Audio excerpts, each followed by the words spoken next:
네, 오늘은 그 욥기 30장이죠. 욥기 30장 말씀을 함께 나누도록 하겠습니다. 제목은요, 너희에게 인내가 필요함은 이라는 제목으로 함께 나누도록 하겠습니다. 우리 성도님들은 좀 어떠세요?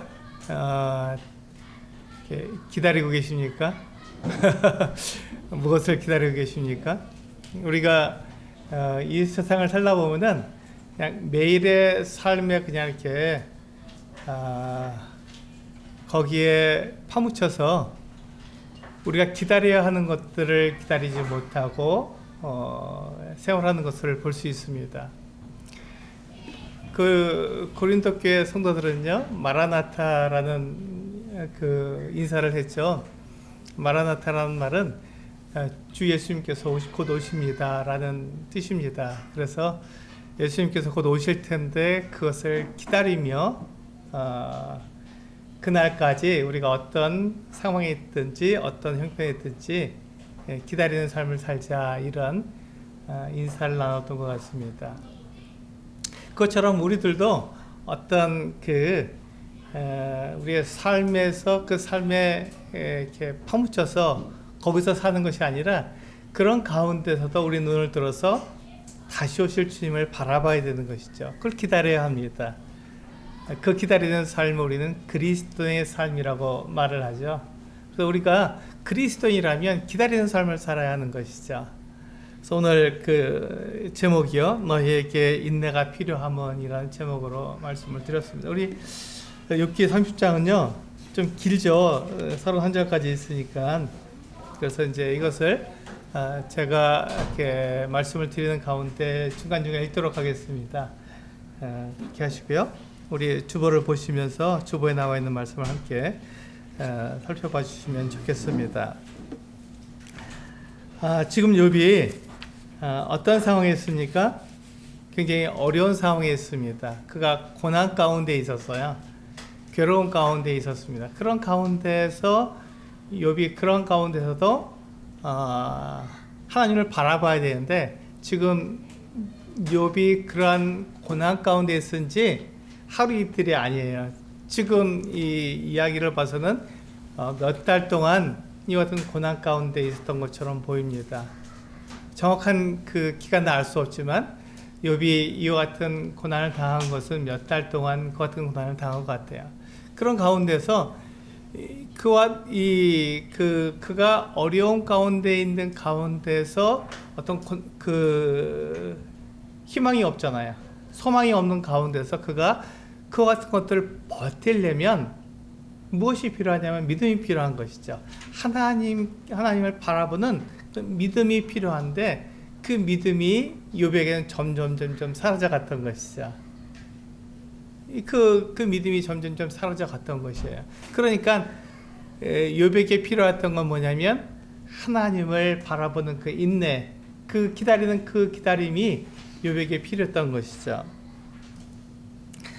우리 그 1절부터 10절까지 보시면요, 욥이 동방에서 가장 큰 자였습니다.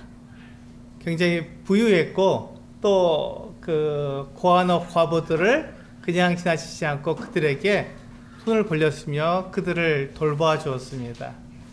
그리고 가난한 자에게 그가 먹을 것과 그런 것들을 주어서 그들로 하여금 다시 살아날 수 있도록, 다시 행할 수 있도록 그렇게 도와줬던 사람이에요. 그런데 우리 1절부터 10절까지 제가 읽겠습니다. 30장 1절부터 10절까지 보시면요, 어떻게 되겠냐면, 그러나 이제는 나보다 젊은 자들이 나를 비웃는구나. 그들의 아비들은 내가 보기에 내 양떼를 지키는 개 중에도 들만하지 못한 자들이라. 그들의 기력이 쇠잔하였으니, 여기서 그들은 지금 이 욥을 놀리는, 비웃는 젊은 자들을 말하는 겁니다.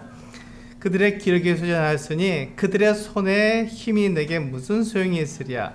그들은 곧 궁핍과 기근으로 인하여 파리하며 캄캄하고 메마른 땅에서 마른 흙을 씹으며 떨기나무 가운데서 짠 나무를 꺾으며 뱃살이 뿌리로 먹을거리를 삼느니라. 무리가 그들에게 소리를 지르므로 도둑같이 사람들 가운데서 쫓겨나서 침침한 골짜기와 흙구덩이와 바위굴에서 살며 딸기나무 가운데서 부르짖으며 가시나무 아래에 모여 있느니라. 그들은 본래 미련한 자의 자식이요 이름 없는 자들의 자식으로서 고토에서 쫓겨난 자들이니라. 이제는 그들이 나를 노래로 조롱하며, 지금 그 욥을 조롱하고 있는 것을 볼 수 있죠. 내가 그들의 놀림거리가 되었으며 그들이 나를 미워하여 멀리하고 서슴지 않고 내 얼굴에 침을 뱉는도다. 이것을 보시면 지금 욥이 어떤 상황에 있는지 아실 거예요. 욥은 분명히 그 동방에서 가장 큰 자였지만 이와 같은 대접을 받았습니다. 그러니까 하찮은 사람들에게조차 비웃음을 받는 거예요. 욥이 그런 상황이 되었습니다. 왜 욥이 그런 상황이 되었죠? 욥이 굉장히 고난을 받았으며 그의 그 발끝부터 정수리까지 종기가 나서 기와장으로 몸을 긁고 있었어요. 그러니까 먹을 것도 잘 먹지 못하고 삐쩍 말라서 그런 상황이, 그 재산도 다 잃어버리고 자녀들도 다 잃어버렸으니까 살 소망이 없잖아요. 그런 아주 악한 상황에서 하루 이틀 지나간 것이 아니라 지금 몇 개월을 그렇게 지나간 것처럼 보입니다. 그러니까 욥이 기다리고 인내로 참고 그 모든 것을 다 이렇게 견뎌내도 그 시간이 너무 많이 지났기 때문에 이제는 그의 마지막 힘조차 없어져 버린 거예요. 그런 상황이 되었는데 욥이 우리 앞에 29장에서는 지난날을 회상해 봤을 때 어땠어요? 굉장히 좋았잖아요. 많은 사람을 돌보았잖아요. 그런데 지금은 어떤 상황이냐면 이 하찮은 존재들까지도 자기를 비웃는 그런 상황이 되었던 거예요. 이 지금 욥이 사람을 차별하는 것은 아닙니다. 사람을 차별하는 건 아니에요. 사람을 차별하는 것은 하나님은 절대 차별하지 않으시죠. 남자, 여자, 노인, 어린아이 상관없이 모든 사람을 같이 동일하게 대하십니다. 근데 세상은 사람을 차별하잖아요. 그런데 지금 욥이 사람을 차별하는 게 아니에요. 그런데 이 지금 사람들이 보기에도 하찮은 존재가 있잖아요. 이들은 배우지도 못했고 이들은 제대로 먹지도 못했습니다. 그냥 허름한 길에서 사는 거예요. 그러니까 사람들이 보기에도 하찮은 것 같은 사람들이었어요. 그 사람들이 전에는 욥에게 와서 도움을 구했죠. 욥이 그 사람들에게 도움을 주었습니다. 가난하고 먹을 것이 없으니까 욥에게 왔을 때 욥이 그들에게 도움을 주었고 그들을 살려줬어요. 그런데 지금 그들이 어떤 위치에 와 있습니까? 오히려 욥을 비웃는, 욥을 조롱하고 욥의 얼굴에 침을 뱉는 그 같은 상황이 된 거예요. 왜 그렇죠? 욥이 굉장히 안 좋게 보였으니까. 욥이 굉장히 안 좋았고 사람들 보기에도 하찮게 보였어요. 하찮은 사람들이 보기에도 하찮은 그 같은 존재로 보였으니까 욥이 얼마나 그 상황이 어려운지 우리는 알 수 있습니다. 그런데 우리가 그 같은 모습을 보면서 우리 이사야서 주부에 나와 있죠? 이사야서 53장 2절에서 5절 말씀 같이 한번 읽어볼까요? 같이 한번 읽어보겠습니다. 시작. 그는 주 앞에서 자라나기를 연한 순 같고 마른 땅에서 나온 뿌리 같아서 고운 모양도 없고 풍채도 없은즉 우리가 보기에 흠모할 만한 아름다운 것이 없도다. 그는 멸시를 받아 사람들에게 버림받았으며 간고를 많이 겪었으며 질고를 하는 자라. 마치 사람들이 그에게서 얼굴을 가리는 것 같이 멸시를 당하였고 우리도 그를 귀히 여기지 아니하였도다. 그는 실로 우리의 질고를 지고 우리의 슬픔을 당하였거늘 우리는 생각하기를 그는 징벌을 받아 하나님께 맞으며 고난을 당한다 하였나라. 그가 찔림은 우리의 허물 때문이요 그가 상함은 우리의 죄악 때문이라. 그가 징계를 받음으로 우리는 평화를 누리고 그가 채찍에 맞음으로 우리는 나음을 얻었도다. 여기 보시면 이사야 선지자가 이렇게 말을 했죠. 그 하나님의 구원자, 하나님의 메시아가 오실 텐데 그분은 이와 같은 모습을 하고 올 것이다 이렇게 얘기했어요. 그러니까 이스라엘 사람들이 이사야서 53장 이 이사야 선지자의 글을 읽으면서 이해를 하지 못했습니다. 왜냐하면 그들은 그 하나님의 그 구원자, 하나님의 메시아가 오게 되면 그분은 강한 힘을 가지고 권위를 가지고 그리고 철장을 가지고 사람들을 다스릴 그 같은 분으로 알았기 때문입니다. 그런 분이 오실 텐데 왜 지금 이와 같은 고난을 당하고 왜 이렇게 어려움을 당하나, 사람들이 싫어버린 바 되었나, 이런 생각을 했을 때 사람들이 이사야서 53장을 이해하지 못했던 것이죠. 그러니까 예수님께서 오셨을 때도 사람들은 그 예수님께서 사람들을 위해서 그것들 박해를 받고 십자가에 달리시는 것을 이해하지 못했던 거예요. 그러니까 예수님은 그저 사람의 하나로 보게 된 것이죠. 사람으로 본 거예요. 근데 예수님은 누구였습니까? 하나님의 아들이시잖아요. 그래서 사람들이 하나님의 아들이심을 알고 그분을 믿는 사람, 그들을 영접하는 자라고 그랬고 그들에게 하나님의 자녀가 되는 권세를 주신다고 약속하신 거예요. 그래서 예수 그리스도께서 하나님의 아들이심을 믿는 자, 그 사람이 그 세상을 이길 수 있는 믿음을 가진 자라고 요한일서에서 우리가 보게 된 것이죠. 사람들은 예수님께서 이와 같은 고난을 당하실 때 그것을 이해하지 못했습니다. 어떻게 하나님의 아들이 이와 같은 고난을 당해? 어떻게 사람들의 손에 넘겨져서 이것은 십자가에 못 박힐 수 있어? 어떻게 나를 대신할 수 있어, 하나님의 아들이? 그런 일은 없어 라고 생각하는 것이 일반적인 생각이었지만, 지금 하나님께서는 어떻게 해서 그 하나님의 구원자, 하나님의 메시아를 사람의 모습으로 보내서 이 같은 어려움을 당하게 하셨을까요? 그것은 하나님의 계획이 있기 때문에 그렇습니다. 하나님의 뜻이 거기에 있었기 때문에 그런 거예요. 하나님의 뜻이 이 메시아를 통해서, 구원자를 통해서 사람들의 죄를 용서하실 것 같은 계획을 언제부터 가지셨죠? 영원 전부터 가지셨어요. 그래서 그것을 수천 년 동안 이루어오신 것이죠. 그래서 정말로 예수 그리스도께서, 하나님의 아들을 예수 그리스도께서 이 땅에 사람으로 태어나신 거죠. 그래서 그분이 사람을 대신해서 십자가에 달려서 죽으심으로 사람들을 하나님과 화목하게 만드는 화목 제물이 되어주신 것이죠. 하나님이 말씀하신 것이 그대로 이루어진 거예요. 그것처럼 하나님께서는 그 아들에 대한, 그 구원자에 대한 계획을 가지시고 지금 이와 같이 행하셨는데 똑같습니다. 욥에게도 같은 계획을 갖고 계시잖아요. 욥에게 어떤 계획을 갖고 계시죠? 우리 욥기 1장과 2장을 읽어보면 거기 나와 있잖아요. 그 욥의 믿음을 사탄에게 자랑하고 싶어 하시는, 그래서 하나님께서 영광 받기를 원하시는 것은 계획이 있으셨습니다. 그래서 욥이 지금 고난을 당하고 있는 것에 대해서 하나님께서 보고 계시고 듣고 계시죠. 욥이 얼마나 큰 어려움을 당하는지 하나님께서 알고 계시지만 가만히 계신 거예요. 이 사람들이 정말 이 낮은 사람들, 하찮은 존재까지도 욥을 갖다가 비웃고 그에게 조롱하고 그의 얼굴에 침을 뱉었지만 하나님께서는 가만히 계신 것이죠. 왜냐하면 그런 상황 속에서도 욥이 어떻게 되죠?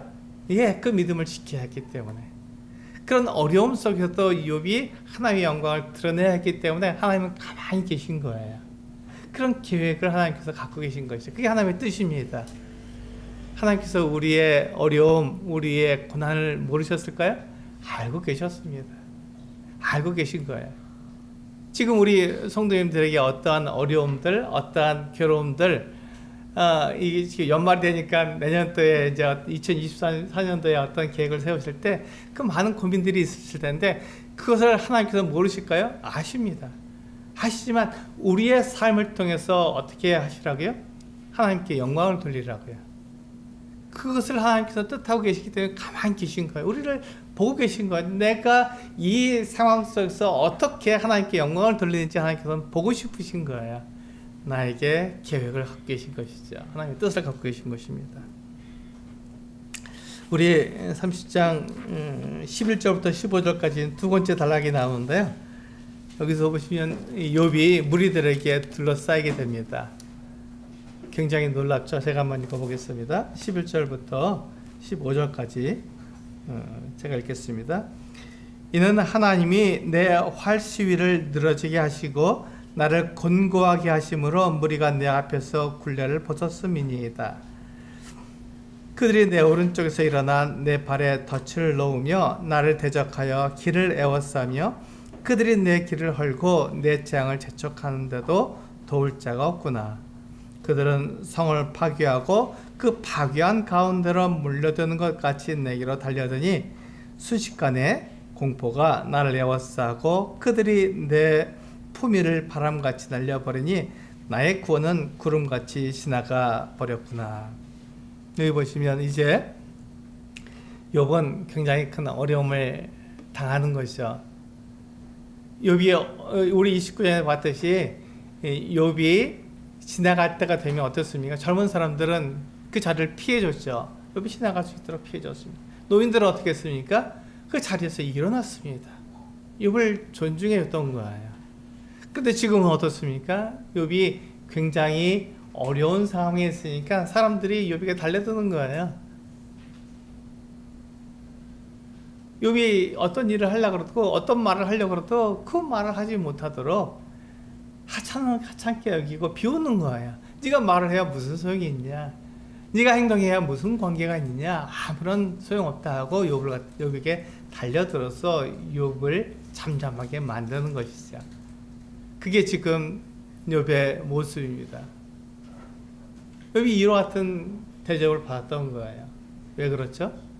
욥이 고난을 당하고 있기 때문에. 그래서 욥은 자기가 지금 이와 같은 일을 당하는 이유가 뭐라고 생각했냐면 하나님께서 나에게 고난을 주시기 때문에, 하나님께서 나를 어렵게 하시기 때문에 내가 이와 같은 어려움을 당한다, 이렇게 생각한 거예요. 그렇죠? 그렇습니다. 그게 욥의 마음이었어요. 그러니까 이 욥이 하나님에 대해서 뭐가 나오죠? 불평과 불만이 나올 수밖에 없어요. 도대체 하나님은 왜 나에게 이와 같은 일을 하십니까? 라고 말할 수밖에 없는 거예요. 근데 하나님께서 욥을 미워하시거나 욥을 싫어하시거나 욥에게 벌하시기 위해서 이와 같은 일을 하시나요? 그렇지 않습니다. 오히려 욥을 자랑하고 욥을 통해서 영광을 받기 위해서 욥을 잠깐 시험하도록 두시는 거거든요.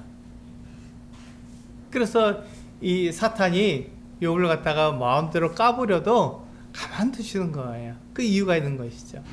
지금 욥의 몰골이 어떻습니까? 사람들이 보기에 형편없는 거예요. 그 친구들이 보기에도 욥은 알아볼 수 없을 만큼 욥이 어렵게 된 것입니다. 그래서 우리 보시면 주보에 보시면 욥기 2장 12절과 13절 나와 있잖아요. 다시 한번 읽어볼까요? 시작. 눈을 들어 멀리 보매 그가 욥인 줄 알기 어렵게 되었으므로 그들이 일제히 소리질러 울며 각각 자기의 겉옷을 찢고 하늘을 향하여 티끌을 날려 자기 머리에 뿌리고 밤낮 7일 동안 그와 함께 땅에 앉았으나 욥의 고통이 심함을 보므로 그에게 한마디도 말하는 자가 없었더라. 그렇습니다. 지금 욥이 어려움을 당하는데 며칠 동안 같이 있었다고요? 7일 동안 같이 있었다고요. 아무 말도 안 하고 친구들이요. 3명의 친구들이 왔잖아요. 욥을 위로하기 위해서. 그들이 와서 욥을 볼 때 알아볼 수 없을 만큼 욥의 모습이 굉장히 안 좋았습니다. 그러니까 친구들이 알아보지 못할 정도로 그와 같은 몰골을 하고 있었기 때문에 당연히 사람들은 욥을 하찮게 볼 수밖에 없었던 것이죠. 근데 이 날이 지금 7일 동안 욥의 친구들이 함께 아무 소리 않고 가만히 울고만 있었고 그걸 위로만 해주고 있었던 거예요. 그 다음부터 계속 주고받고 이야기를 하는데 이 날이 하루 이틀 걸린 게 아니라 이 성경을 보게 되면 잘 보게 되면 그 기간은 정확히 안 나왔지만 한 몇 달은 걸린 것 같다 이렇게 생각할 수 있습니다.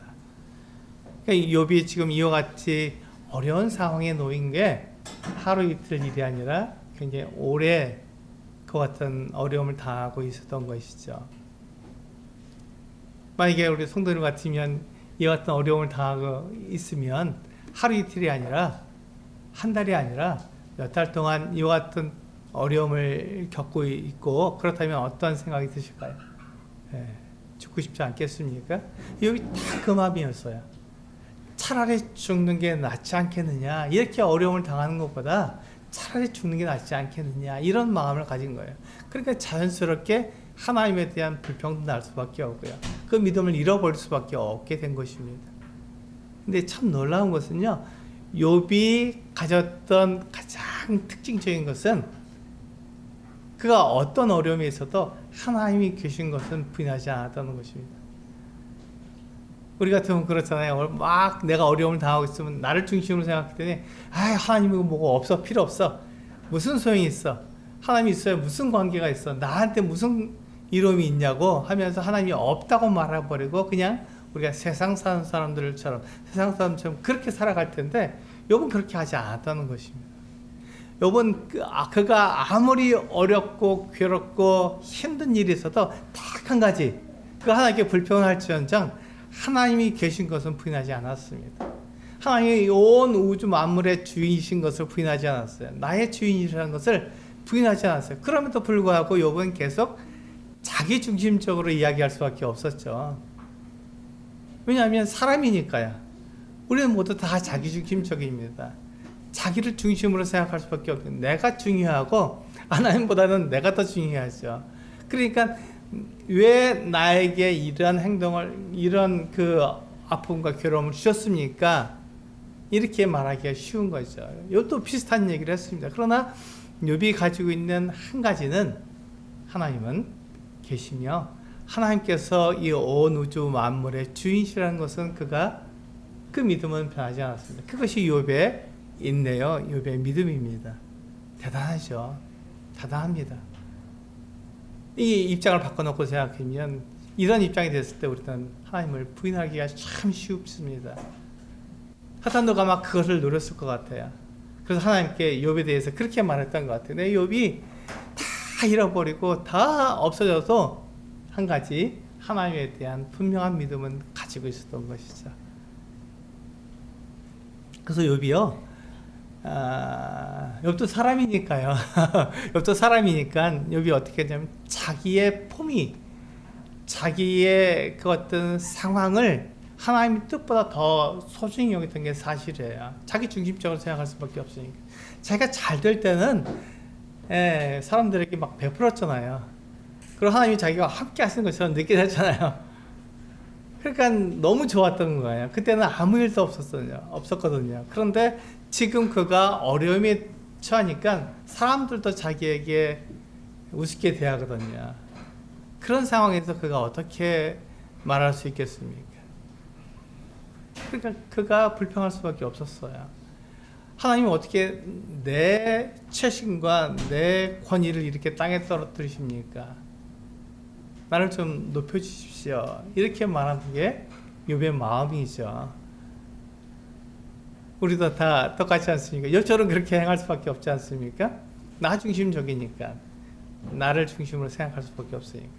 그런데 바로 그때 그 하나님께서 욥에게 아무 말씀도 하시지 않으면서 기다리도록 말씀하신 거예요.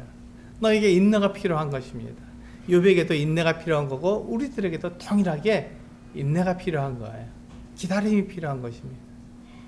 우리의 눈을 들어서 주 예수 그리스도께서 다시 오심을 우리가 기다릴 때 우리의 삶이 이 지금 우리가 놓여진 이 상황 속에서 벗어날 수 있는, 이겨낼 수 있는 것 같은 믿음으로 바뀐다는 것이죠.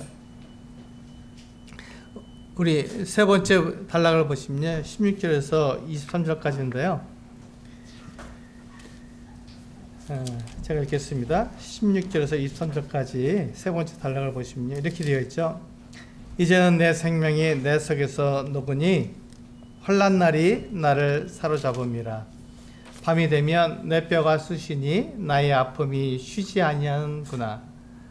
그가 큰 능력으로 나의 옷을 떨쳐 버리시며 나의 옷깃처럼 나를 휘어 잡으시는구나.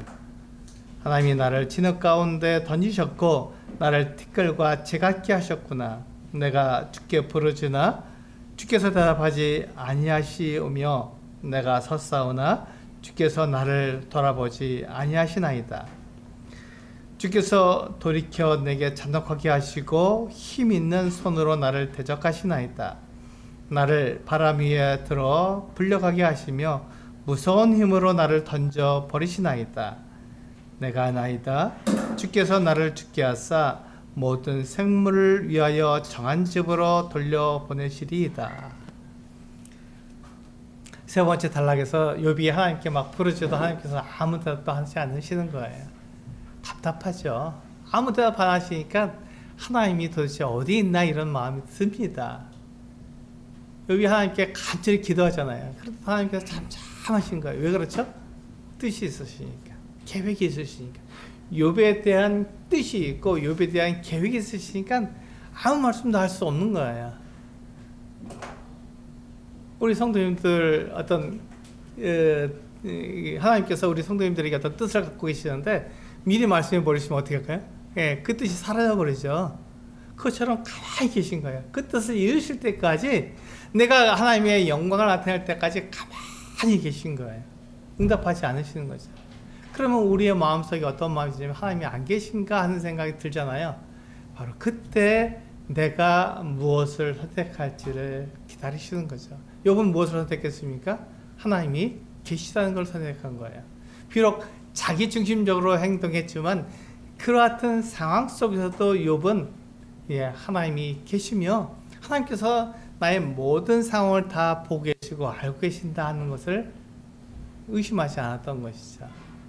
그것에 대해서는 분명한 믿음을 가지고 있었습니다. 우리 시편 22편 1절과 2절 말씀을 같이 한번 읽어볼까요? 아주 굉장히 슬픈 이야기죠. 근데 이게 우리의 사실입니다. 우리 시편 22편 1절과 2절 같이 한번 읽어보겠습니다. 시작. 내 하나님이여, 내 하나님이여, 어찌 나를 버리셨나이까? 어찌 나를 멀리하여 돕지 아니하시오며 내 신음소리를 듣지 아니하시나이까? 내 하나님이여, 내가 낮에도 부르짖고 밤에도 잠잠하지 아니하오나 응답하지 아니하시나이다. 그러니까 이것은 다윗이 사울에게 쫓겨다니면서 지은 시입니다. 다윗이 사울에게 쫓겨다니는 이유가 무엇입니까? 딱 한 가지입니다. 다윗은 하나님의 계획 속에 들어있던 거예요. 어떤 계획이죠? 사울 다음에 왕으로 세워져야 하는 계획을 하나님께서 가지고 계셨습니다. 그래서 사무엘을 통해서 다윗에게 기름을 부으셨죠. 차기 왕으로 그를 내정하셨습니다. 근데 그때까지 사울 왕이 이스라엘을 다스리고 있었어요. 초대 왕입니다. 그러니까 사울 왕이 다윗을 볼 때 어떻습니까? 시기와 질투와 화가 난 것이죠. 그래서 다윗을 죽이려고 계속 쫓아다녔습니다. 굉장히 슬픈 일이잖아요. 그런데 그와 같은 일은 왜 일어난 것입니까? 네, 하나님께서 다윗에게 뜻을 가지고 계시고 계획을 가지고 계셨기 때문에 다윗이 사울에게 쫓겨다녀도 가만두신 거예요. 다만 사울이 다윗을 해하지 못하도록 보호하시고 지켜주신 건 사실이지만 그 외에 다윗이 어려움 당하는 것은 놓아주지 않았습니다. 계속 어려움을 당하게 두신 거예요. 왜 그렇죠? 하나님의 뜻이 있었기 때문에, 다윗을 향한 하나님의 계획이 있었기 때문에 그렇습니다. 이 이야기를, 이 시편을 예수님이 십자가에 달리셨을 때 반복했거든요. 우리 마태복음에 보시면 나와 있죠. 마태복음 27장 46절에 보시면 예수님께서 십자가에 달리셨을 때 이 시편을 반복하셨습니다.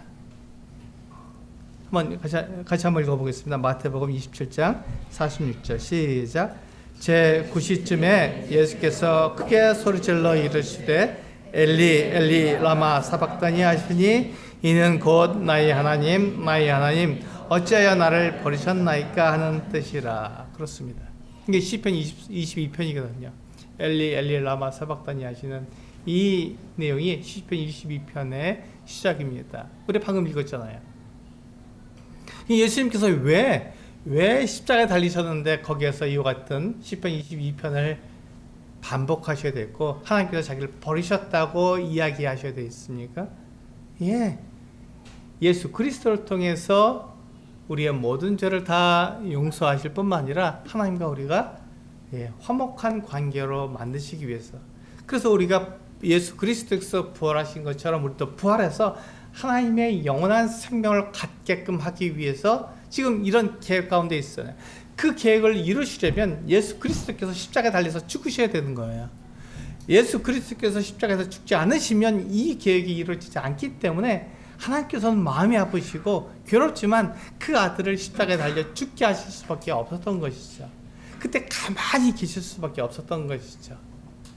똑같은 그 어떤 하나님의 계획, 하나님의 뜻이 우리들에게도 있을 뿐만 아니라 욥에게도 있었습니다. 지금 우리 욥기를 읽고 있잖아요. 욥에게 하나님의 뜻이 있었던 거예요. 계획이 있었던 거예요. 그래서 욥이 이와 같은 어려움을 당하고 사람들한테 비웃음을 당하고 침뱉음을 당하고 욥이 하나님께 간절히 구하지만 그 욥이 구하는 그 구함에도 하나님께서 응답하지 않으셨던 것이죠. 왜 그렇습니까? 하나님의 계획이 욥에게 있었기 때문에 그렇습니다. 하나님의 그 계획을 이루시기까지는 욥에게 응답하실 수가 없었던 거예요. 욥이 차라리 내가 죽는 게 낫습니다 라고 말해도 하나님은 가만히 계신 것이죠. 왜냐하면 욥을 통해서 하나님께서 영광을 받으셔야 하기 때문입니다. 우리 성도님들을 통해서도 하나님께서 영광을 받으셔야 하기 때문에 하나님께서 가만히 계신 거예요. 내가 하나님께 이렇게 구하고 하나님께 이렇게 간절히 기도하는데 왜 하나님께서 가만히 계십니까? 하나님 없는 거 아닙니까? 라고 말할지라도 하나님께서는 우리 성도님들을 통해서 이루실 하나님의 뜻이 있고 계획이 있으신 거예요. 그래서 가만히 계신 거예요. 그러니까 우리는 하나님을 믿어야죠. 욥처럼 하나님께서 계신 것을 우리가 믿어야 합니다. 비록 내가 내 중심적으로, 나 중심적으로 하나님께 막 불평한다 할지라도 한 가지 잊지 말아야 할 것은 하나님은 계시며 만물의 주인이시라는 것을 잊지 말아야 한다는 것입니다. 그게 욥기를 통해서 우리가 배우는 거거든요.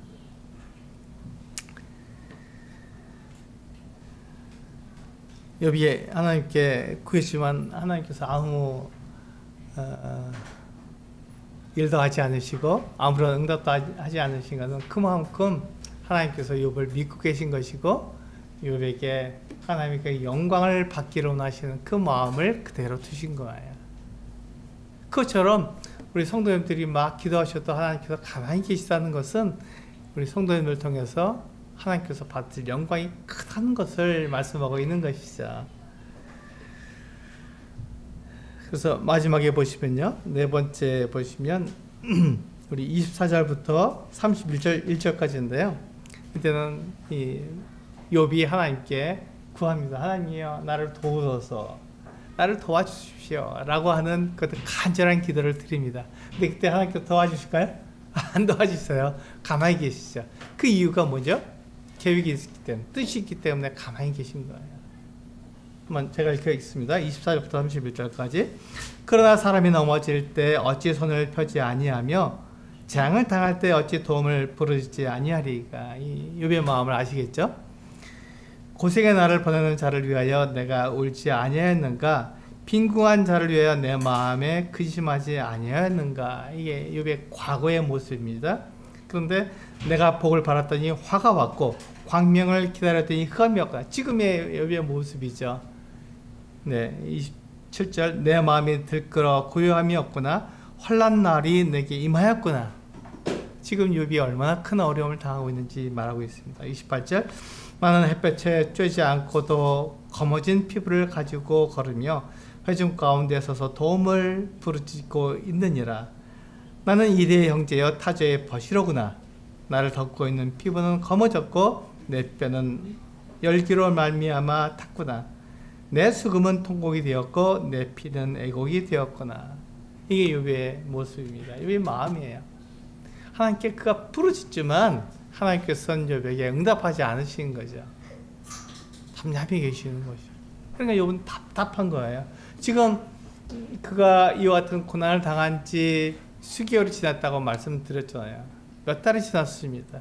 그러니까 그동안에 그가 당한 고통이 얼마나 컸으며 친구들에게 당하는 그 모욕이 얼마나 컸고 이렇게 하찮은 사람들에게 사람들도 우습게 여기는 그 사람들에게 받은 이 고난이 얼마나 컸는지 욥은 그것을 헤아릴 수가 없었던 것이죠. 내가 왜 이런 고난을 당해야 됩니까? 하나님께서 그렇게 하시지 않으셨다면, 나에게 고난을 주시지 않으셨다면 내가 이런 고난을 당할 이유가 없지 않습니까?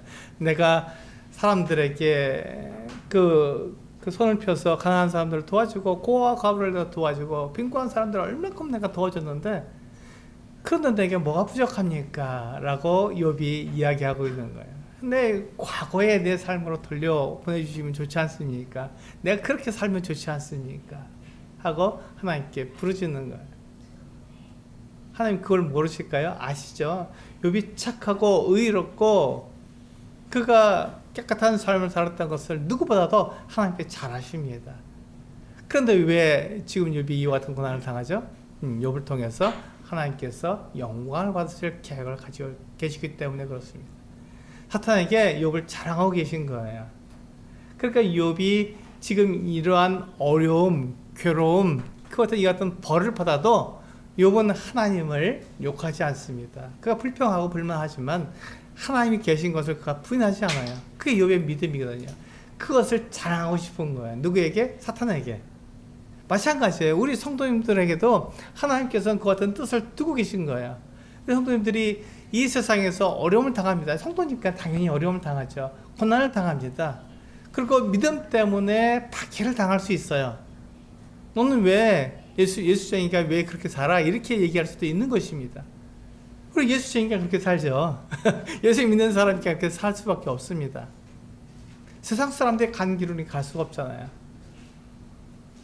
바로 그때 하나님께서 나를 통해서 뭘 얻으신다고요? 영광을 받으신다고요. 내가 이러한 삶을 사니까 내가 세상과 타협하지 않고 내가 거짓말하지 않고 내가 끝까지 믿음을 지키며 내가 박해를 당하고 어려움을 당해도 내 믿음을 흔들리지 않고 내가 하나님을 향해서 끝까지 나아가리라 하는 그 같은 믿음을 가지고 있기 때문에 그것을 하나님께서 사탄에게 자랑하시는 거예요. 봐라 이 믿음 있는 사람이 이렇게 행동한다 이렇게 말씀하시는 것이죠. 그것을 지금 이 하나님께서 욥을 통해서 사탄에게 자랑하시는 거고 하나님께서 우리 성도님들을 통해서 이 사탄에게 자랑하고 계신 거예요. 똑같습니다. 우리가 그것을 어디서 볼 수 있다고요? 예수 그리스도 하나님의 아들 그 구원자를 통해서 우리가 알 수 있어요. 그분은 죄도 없으시고 그분은 잘못한 게 전혀 없으시죠. 거짓도 없으시고 아무 문제가 없잖아요. 그런데 그분이 왜 십자가에 달리셨죠? 네, 나를 살려주기 위해 하나님의 계획 때문에 하나님의 은혜 때문에 그렇게 하신 거잖아요. 그래서 수많은 고통과 괴로움을 당하셨잖아요. 마지막에 죽으실 때 어떻게 말씀하셨다고요? 엘리 라마 사박다니 내 하나님이여 내 하나님이 어찌하여 나를 버리셨나이까 하는 그런 기도를 드릴 수밖에 없는 거예요. 왜냐하면 너무 힘드니까요. 여러분 십자가의 죽음은 그렇게 간단한 게 아닙니다. 그렇게 쉬운 게 아니에요. 내 생명이 꺼져가는 것을 내가 느낄 수 있을 정도로 굉장히 슬프고 아프고 괴롭고 그 사람들이 십자가의 처형은 당하지 않으려고 미리 죽기도 하고 그런 아주 괴로운 것 같은 형틀입니다. 그런데 예수님은 나를 위해서 그 형틀을 받으신 거예요. 친히 그것을 받으신 거거든요. 왜 그렇습니까? 예수님께서 그 형틀을 받으셔야만 내가 하나님께 지은 모든 죄가 다 용서될 수 있기 때문에 하나님의 그 사랑이 나에게 나타날 수 있기 때문에 그렇게 하신 거잖아요. 하나님이 예수님을 다시 살리시고 천군을 보내서 그 예수님을 괴롭게 하는 사람들을 물리칠 것 같은 힘이 없으십니까? 아니에요. 그 힘이 넉넉히 있으신 분이죠. 그런데 그렇게 하지 않으신 이유는 뭡니까?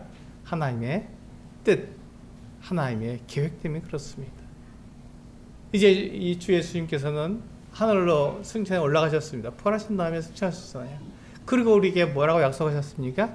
내가 속히 오리라 이렇게 말씀하셨어요. 내가 반드시 오리라 이렇게 말씀해요. 우리 히브리서 10장 36절에서 39절까지 보시면 이렇게 말씀하고 오늘의 주제의 말씀하고도 같습니다. 같이 한번 읽어보겠습니다. 시작. 너에게 내가 필요함은 너희가 하나님의 뜻을 행한 후에 약속하신 것을 받기 위함이라. 잠깐 하면 오실 이가 오시리니 지체하지 아니하리라. 나의 의는 믿음으로 말미암아 살리라. 또한 뒤로 물러가면 내 마음이 그를 기뻐하지 아니하리라 하셨느니라. 우리는 뒤로 물러가 멸망할 자가 아니요 오직 영혼을 구원함에 이르는 믿음을 가진 자니라. 그렇습니다. 이게 우리의 모습입니다. 하나님께서 우리에게 기대하고 계시는 바예요. 우리에게 뭐가 필요하다고요? 인내가 필요하다고, 기다림이 필요하다는 것입니다. 왜냐하면 너희가 하나님의 뜻을 행한 후에 약속하신 것을 받기 위함이라고 말씀하고 계세요. 예수님께서 37절에 뭐라고 말씀하셨냐면 잠깐 후면 오시리니 지체하지 않겠다 이렇게 말씀하셨어요.